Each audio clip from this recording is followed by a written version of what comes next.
Don't worry about training wheels. Let me show you how we got our 4-year-old riding a pedal bike within 9 months. And stick around to the end, you might be surprised by the recommendations. So training wheels, all they do is they simply stop the bike from moving side to side, so your kid doesn't have to learn how to balance the bike or they have any risk of falling. They don't learn to lean, properly steer, and how to balance, which by the way, they all have high learning curves. The only correct part that they really learn how to do is, I don't know, pedal. I think limiting the ability to balance a bike on their own makes it more dangerous because it doesn't build or stimulate their reflexes. Balance bikes are simple. They really start the kid off with learning how to balance to begin with. They simply walk the bike around holding onto the handlebars.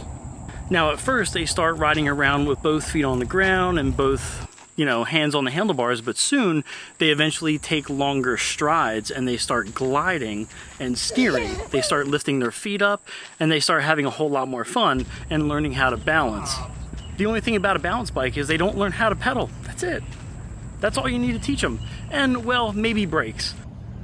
The nice thing about balance bikes versus training wheels is that it's really easy to just come out to the trail and have them ride on the trail with you.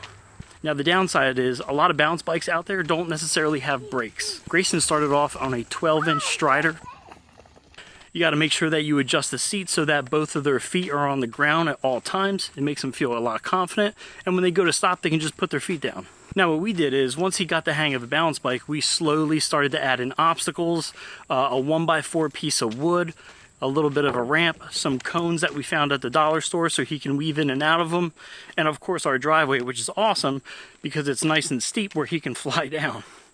So we started Grayson off with a 12-inch Strider Classic. If you go on Strider's website, they're going to be about $120.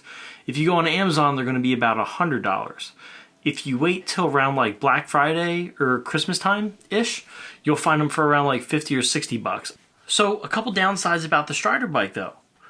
It doesn't have brakes, which poses a little bit of a problem because they get used to having to put their feet down when they want to stop. So when they get to a big boy bike, you have to teach them how to use either a coaster brake, which I'm not too crazy about, or a handbrake, which is what I would rather prefer. They have foam-filled tires. Strider sells this as no flat or never flat tires. They kind of stink. When you go to take them on the trail, they're very slippery and they don't really hold up well.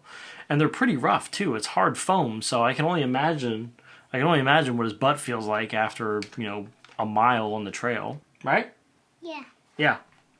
Yeah. Now the best mid-range pick, in my opinion, is going to be the REI Co-op Balance Bike 12-inch. It's a little bit of an upgrade from the Strider. It has air-filled tires, which is a nice warm welcome, especially when you're taking them on trails. It doesn't have a handbrake, however, it's on the website for like $139, but when I checked the website today, it was about $97, which in my opinion is a steal. Last but not least, if I had to do it all over again, knowing what I know now and where we are now, I would probably go with the Woom 1 12-inch balance bike. Not only does it have air-filled tires, which is really nice, it also has a handbrake, so it gets used to them using a handbrake instead of putting their feet down, which we know is a problem, don't we? You remember that time you almost went off the mountain? Yeah.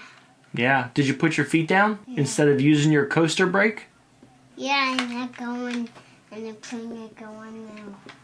Yeah. So if I had to do it all over again, I would absolutely spend $200 on a Woom 1 just so he has a handbrake and just so he has air-filled tires because, let's face it, if they're comfortable on the trail and they're having fun, they're going to stay on the trail longer. Kids are like sponges. Like when you say a bad word, right? They learned it somewhere. They probably learned it from you. You probably learned it from me, actually. Actually, what? Yeah. Ride with them. If you're out on the trails with them, they're going to want to be with you. Yeah. If they see you riding bikes, they're going to want to ride a bike with you. Right? Yeah. Yeah. Speaking of riding together, make sure you check out these videos of us hitting the local trails in the Atlanta area. You'll get a really good idea of how fast he has progressed on his bike. Alright, high five. Is it done? Is what done? No, camera below. No, they gotta click on this video first. Okay. Tell them, click on the video. Tell them. Make sure you click on below and subscribe.